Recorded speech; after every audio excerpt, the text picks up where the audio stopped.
Energy ছাড়া economy চলবে না। সো বেসিক্যালি আপনাকে এনার্জি সাপ্লাই করতেই হবে, সেটা আপনি দেশজ সোর্স থেকে করেন, সেটা আমাদের সোলার প্ল্যান্ট দিয়ে করেন, অথবা নিজস্ব পাইপ গ্যাস দিয়ে করেন, অফকোর্স এটা করাই উচিত। কিন্তু বটম লাইন হচ্ছে, আপনি যদি আজকে যদি এনার্জি সাপ্লাই করতে না পারেন, কালকে আপনার ইকোনমি বন্ধ হয়ে যাবে।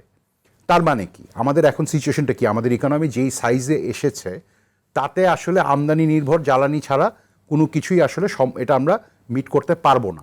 বটম লাইন, আমাদেরকে হয় নিউক্লিয়ার পাওয়ার প্ল্যান্ট বসাতে হবে, অথবা অন্যান্য ফুয়েল আমদানি করতে হবে। অন্য দেশ থেকে ফুয়েল আমদানি করে ইকোনমি খুব ভালো চলে। এটা পারফেক্ট এক্সাম্পল হচ্ছে জাপান। জাপানের নিজস্ব প্রায় কোনো জ্বালানিই নেই, কিন্তু তাদের ইকোনমি কিন্তু সেটার জন্য থেমে থাকেনি। সো এই যে আমদানি নির্ভর এনার্জির ওপরে কাজ করে যে একটা রপ্তানি নির্ভর ইকোনমি তৈরি করা যায়, এটার বেসিসে যে একটা ম্যানুফ্যাকচারিং ইকোনমি তৈরি করা যায়, এটা একটা প্রুভেন ফ্যাক্ট। এবং একই সাথে এটা কিন্তু আমরা করে ফেলেছি।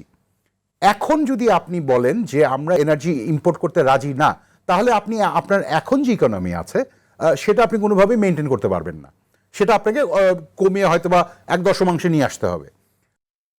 এই জায়গাটায় যে ইম্পর্টেন্ট জিনিসটা আমি বলতে চাই সেটা হচ্ছে, দেখুন, আমরা গ্যাস এক্সপ্লোরেশন করব, সোলার পাওয়ার প্ল্যান্ট বসাবো, কি বলে হাইড্রো ইলেকট্রিক প্ল্যান্ট বসাবো, এগুলো সবই করা উচিত।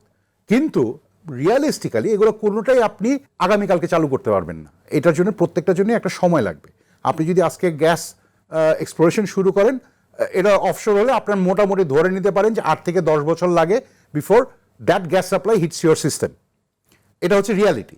আপনি যদি আজকে জলবিদ্যুৎ প্রকল্প তৈরি করতে চান, আপনার 15 থেকে 20 বছর লাগবে। আপনি যদি আজকে সৌর বিদ্যুৎ বসাতে চান, আপনি কালকে থেকে শুরু করতে পারবেন। কিন্তু এটাও মনে রাখতে হবে যে একটা 10,000 মেগাওয়াট পাওয়ার প্ল্যান্ট, আপনি সোলার পাওয়ার প্ল্যান্ট বসাবেন যখন, সেটাতে খরচ পড়বে আপনার ধরেন $4 থেকে $5 বিলিয়ন। আপনার কিন্তু যদি আপনি গ্যাস বেস পাওয়ার প্ল্যান্ট বসান কিংবা লিকুইড ফুয়েল পাওয়ার প্ল্যান্ট বসান, আপনি কিন্তু সেটা 2000 মেগাওয়াটে ওই same amount of energy electricity generate করতে পারবেন।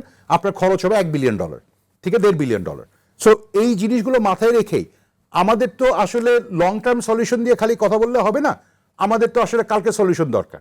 আমার তো আগামী মাসে আমার এনার্জি সিকিউরিটি দরকার, আমার স্টেবল অ্যাফোর্ডেবল প্রাইস দরকার। সেটা আমি কোত্থেকে পাবো?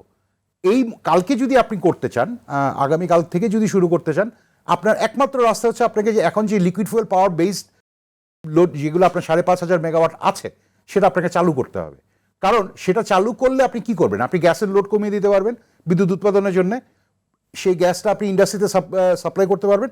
এবং এখানে আরেকটা জিনিস মনে রাখতে হবে, ইন্ডাস্ট্রিতে গ্যাসের এনার্জি কিন্তু শুধুমাত্র ইলেকট্রিসিটি জেনারেশনের জন্য ব্যবহার হয় না, একটা চাঙ্ক ক্যাপটিভ জেনারেশনের জন্য ব্যবহার হয়। বাকি অংশটা হচ্ছে থার্মাল এনার্জি, যেটা আপনার ধরেন বয়লার চালাতে লাগবে কিংবা যেটা আমার প্রসেসের জন্য লাগবে। এই এনার্জি কিন্তু আপনি ইলেকট্রিসিটি দিয়ে করতে পারবেন না। সেখানে আপনাকে হয় গ্যাস দিতে হবে, নাহলে আপনাকে এলপিজি অ্যাটমাইজ করে দিতে হবে, অথবা প্রোপেন দিতে হবে। আপনাকে এন্ড অফ দ্য ডে আপনাকে কোনো গ্যাসেস ফুয়েল দিতেই হবে। সো এই ইনফ্লেক্সিবিলিটিটার কারণে আসলে ইন্ডাস্ট্রিয়াল গ্যাস সাপ্লাই ছাড়া আমরা আসলে শিল্প উৎপাদন চালিয়ে রাখতে পারবো না।